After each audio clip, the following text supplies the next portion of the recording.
ವಿದ್ಯಾರ್ಥಿಗಳೇ, ಕನ್ನಡ ತರಗತಿಗೆ ಸ್ವಾಗತ. ಈ ದಿನ ವ್ಯಾಕರಣ ಮಾಹಿತಿ ವಿಭಕ್ತಿ ಪ್ರತ್ಯಯಗಳು ಎಂಬ ವಿಷಯವನ್ನು ನಾವು ಅಧ್ಯಯನ ಮಾಡೋಣ. ವಿಭಕ್ತಿ ಪ್ರತ್ಯಯಗಳು ಅಂದ್ರೆ ಅದು 1, 2 ಅಥವಾ 3 ಅಕ್ಷರಗಳು ಇರುತ್ತವೆ. ಅದಕ್ಕೆ ಸ್ವತಂತ್ರವಾಗಿ ಅರ್ಥ ಇರೋದಿಲ್ಲ.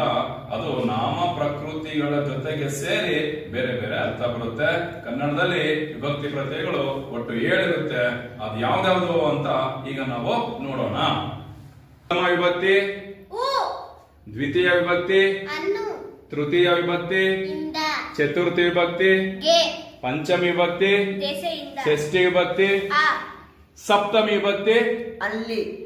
ಈಗ ಈ ವಿಭಕ್ತಿ ಪ್ರತ್ಯಯಗಳನ್ನು ನಾಮ ಪ್ರಕೃತಿಯ ಜೊತೆಗೆ ಸೇರಿಸಿ ಬೇರೆ ಬೇರೆ ಯಾವ ರೀತಿ ಅರ್ಥ ಬರುತ್ತೆ ಅಂತ ನೋಡೋಣ. ಪ್ರಥಮ ವಿಭಕ್ತಿ ದ್ವಿತೀಯ ವಿಭಕ್ತಿ ತೃತೀಯ ವಿಭಕ್ತಿ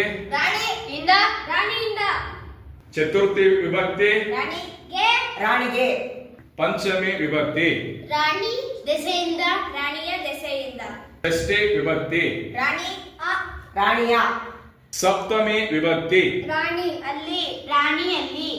ಧನ್ಯವಾದ.